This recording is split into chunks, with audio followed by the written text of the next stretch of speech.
You want to come as a minute piece of dust called a human being, and you want to come and tell God that, listen, time out, God, I will live this life my way because I know what I'm doing. God, I don't need you to guide me, to show me, to teach me, because I know what I'm doing. So I want to live life my way.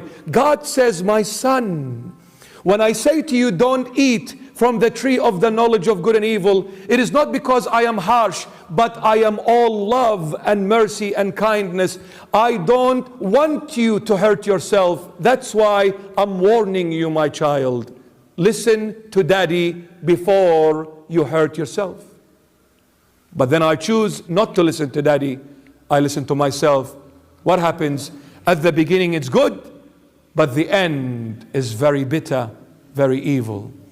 Welcome back to the channel, folks. Today we're going to hear Bishop Marmari Emmanuel give a very sobering message about disobedience and its consequences, as well as the absurdity of not believing in God. Let's take a look. First time I go out with my friends, first time out of the house, out of bondage, out of prison, Middle Eastern prison, mom and dad. First time I go out, we sit in this car and the subwoofer Habibi in the back seat. I said, man, what a life this is. Finally, I am flying high, brother. I am out of prison. Mom and dad, I'm gonna chop you next time. Brother, you killed me. You didn't leave me even to breathe. Don't do this, don't eat this. Get out of my sight. What a life. This is magnificent. I'm sitting with me mates, and we're going downtown, brother, and we're gonna go and hang around Macca's, bro, and we're gonna go clubbing, and I'm gonna dance with somebody. So first time I go out, you know, friends, no more nagging. My friends are saying, yeah, you can do this, man. You can eat, you can drink, you can smoke, you can puff, you can huff, you can go jump. First time I'm free. No one's telling me it's wrong. No one's telling me it's bad. No one is telling me you can't do this. Everybody's encouraging me. My friends are the best.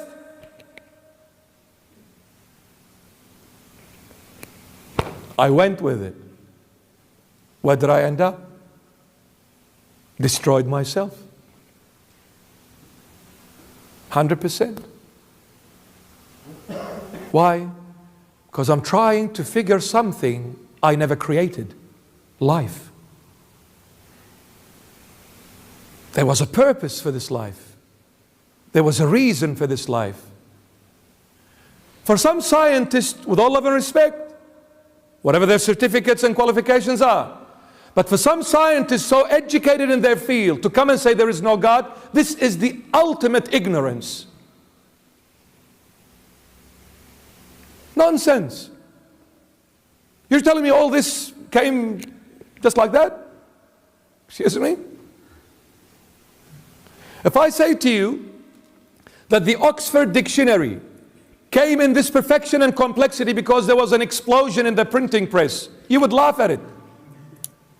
How can this Oxford Dictionary come in this perfection and complexity because something exploded in the printer?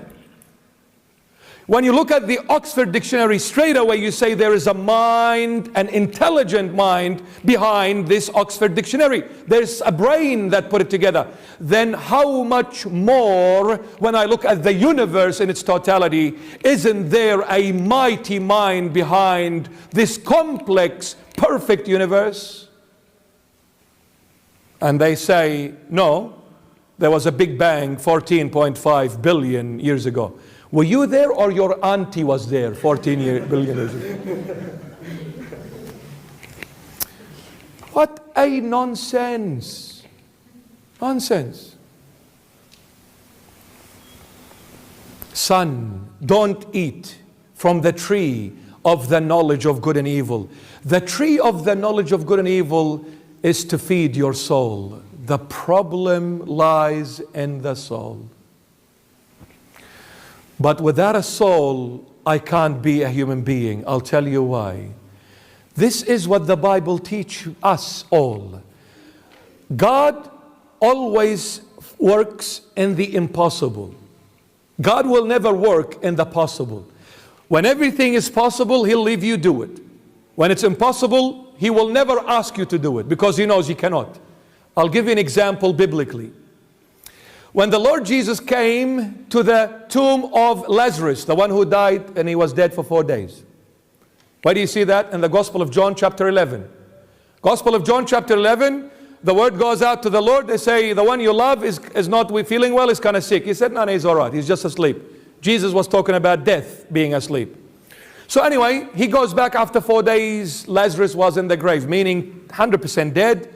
The blood is dead. The veins are dead. Everything is rotting away. Everything is gone. There's no way to come back. The Lord Jesus, look at this.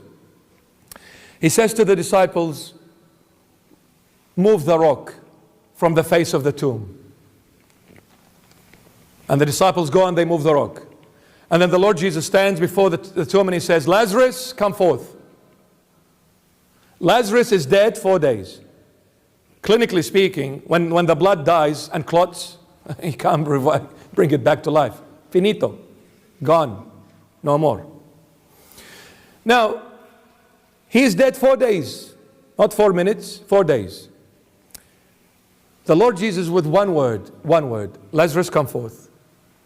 The dead blood, the dead cells, the dead veins, the rotting body, everything is made whole on the spot. And he is bandaged up, by the way. They used to tie him up all. So even if he wasn't dead, he would have suffocated with the cloths that he was tied up with. So he rises all tied up. He can't even bend his knees. He's tied up so tight.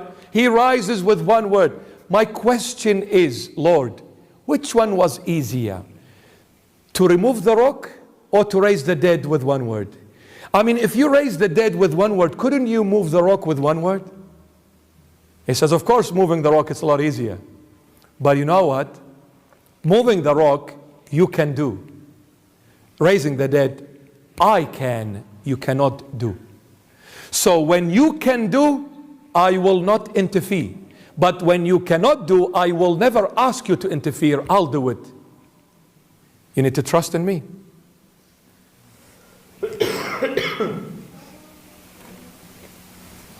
You need to trust in me.